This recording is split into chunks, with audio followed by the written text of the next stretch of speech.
दोस्तों, मेरा नाम राज है। मैं इंदौर का रहने वाला हूँ और ये कहानी 1999 की है, जब मैं एक सुपरमार्केट में काम करता था। उस सुपरमार्केट का मैं नाम नहीं लेना चाहता। वो सुपरमार्केट सपना संगीता रोड पर था। तो अब कहानी की तरफ रुख करते हैं। मेरा ड्यूटी टाइम सुबह 11 से रात की 11 बजे तक था। वैसे कभी रात की 12 भी बज जाती थी। काम काफ़ी बढ़िया चल रहा था और दिन भी बड़े आराम से गुजर रहे थे। लेकिन एक घटना के बाद तो जैसे मेरा जीवन ही बदल गया। बात ऐसी थी कि मार्च की क्लोजिंग चल रही थी और हम स्टॉक ले रहे थे। स्टॉक लेते लेते कब रात की 1 बज गई मालूम ही नहीं पड़ा और घर से फ़ोन पर फ़ोन आ रहे थे। मैंने फ़ोन उठाया और पिताजी से बोला, पापा मैं आधे घंटे के अंदर घर पहुंच जाऊंगा। वैसे आमतौर पे मैं मेन रोड से घर आता था, पर उस दिन लेट हो जाने के कारण मैंने शॉर्टकट लेकर घर के लिए निकल गया। वो काफ़ी सुनसान और जंगल वाला रास्ता था। तो मैं घर जा रहा था। बस डर यही था कि कोई चोर उचक्का ना आ जाए। मैं डरते डरते घर जा रहा था तो रास्ते में चिड़ियाघर के पास हनुमान मंदिर और उसके पास दरगाह है। मैंने वहाँ दोनों जगह नमन किया और आगे बढ़ गया। मैं कुछ दूर ही गया था कि मुझे एक बुजुर्ग लिफ्ट मांगते हुए दिखे। मैंने सोचा, बुजुर्ग इतनी रात को यहाँ।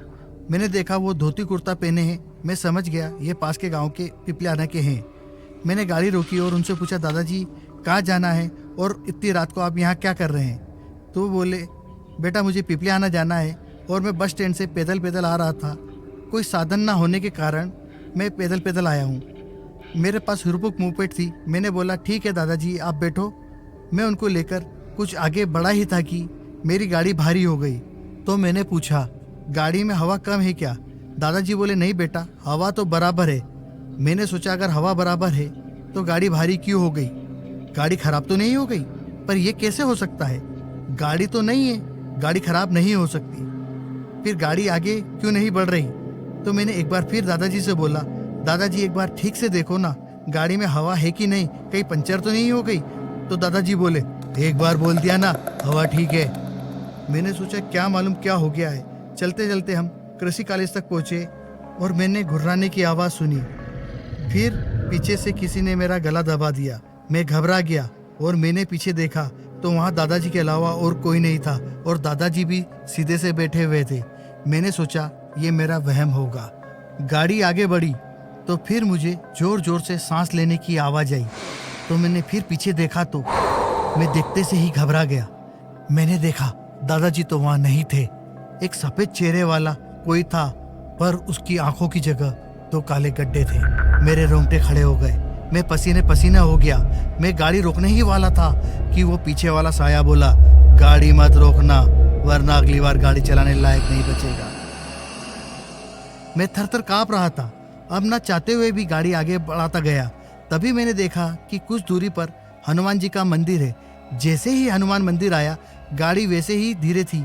मैं गाड़ी पे से कूद गया और मंदिर की तरफ भागा। तभी एक हाथ ने मेरा शर्ट पकड़ लिया। मैं पूरी ताकत से भागा और शर्ट फट गया और मैं सीधे उस मंदिर में गिर गया और अपने होश खो बैठा। सुबह जब होश आया तो मैं मंदिर में था और कई लोग मुझे घेर के खड़े थे। लोगों ने पूछा, कौन हो तुम और इतनी सुबह यहाँ क्या कर रहे हो और तुम्हारी ये हालत कैसे हुई? तो लोगों को मैंने रात की पूरी कहानी बता दी। तो भीड़ में से पुजारी बोला, किस्मत वाले हो जो तुम बच गए, वरना आज तक यहाँ कोई नहीं बचा। उस बुजुर्ग की हत्या इसी रोड पर कुछ वर्ष पहले हुई थी और तब से उस बुजुर्ग की आत्मा यहाँ भटक रही है। और उसी दिन से मैंने रात को शॉर्टकट आजमाना या कोई जंगल वाला रास्ता या सुनसान वाला रास्ता लेना छोड़ दिया। आपको ये कहानी कैसी लगी कमेंट्स में जरूर बताएं और प्लीज़ प्लीज़ प्लीज़ लाइक और सब्सक्राइब जरूर करिए।